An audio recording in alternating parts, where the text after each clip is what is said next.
So guys, ito po ang aking menu for today. Mag-i-steam ako ng tilapia. Fresh po yan. Ayan. Ayan, lalagyan ko lang po siya nito. Kamatis, sibuyas, bawang, luya, at lemon. So yan. So yan. Ang ating pong gagawin ay syempre linis na po itong tilapia. Pinalinis ko na siya. So syempre bubuksan natin itong pinaka tiyan. Dito natin siya lalagyan ng palaman. Yan. Tara. Ayan. Ganyan. Syempre wala na rin po siyang hasang. Ayan. Malinis na malinis. And then lagyan natin siya dito ng sleeve. Ayan. Okay. Kabila.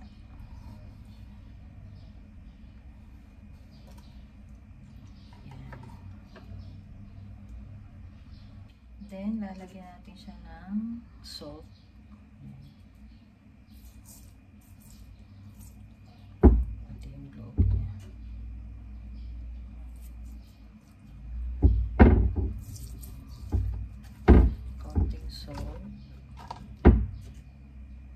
Siyempre pati po itong kabila.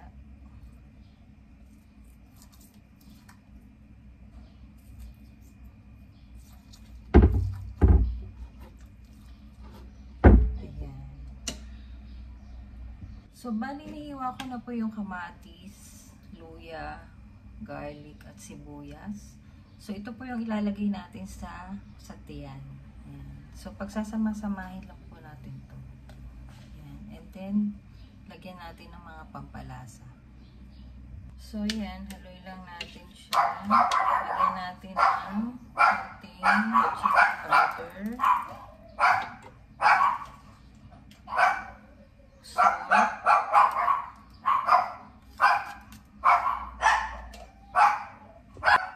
Paminta. So, yan. Haluin lang natin. And then, ilalagay na natin siya sa tiyan.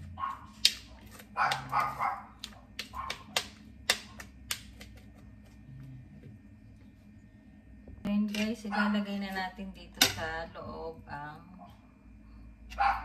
kamatis at mga tinimplan ko. Ayan.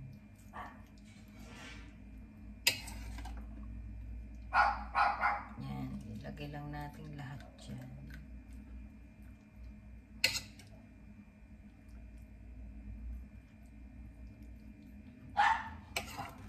Dito rin sa pipi.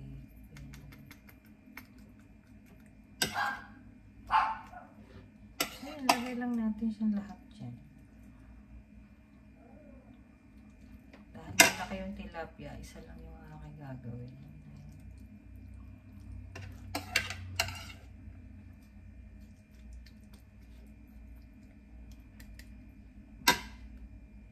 And then sa foil po, lalagyan po natin siya ng lemon.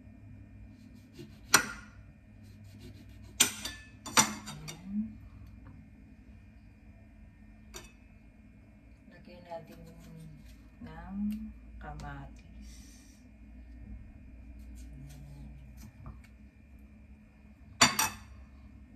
And then dito natin siya ilalagay. Ayan. Tilapia.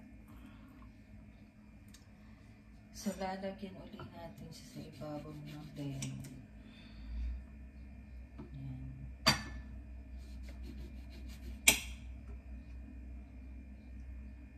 Ayan. Cute niya.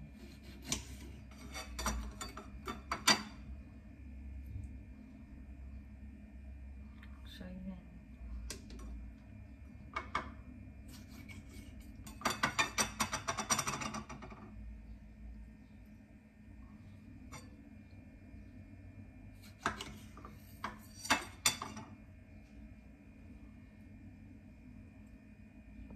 So, ganyan na po yung itsura niya.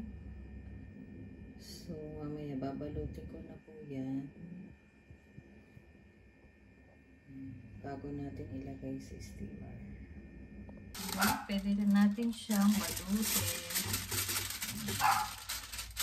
Balutin na natin.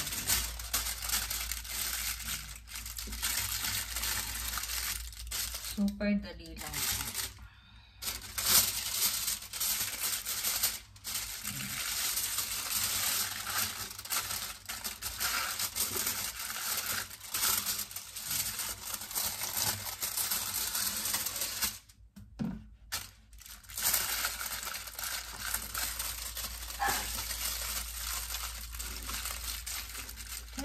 Ayan.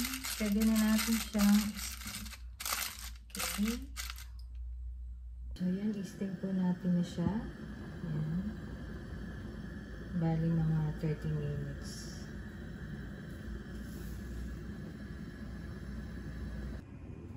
So, yan. Ito na po ang ating tinaputok na tilapia.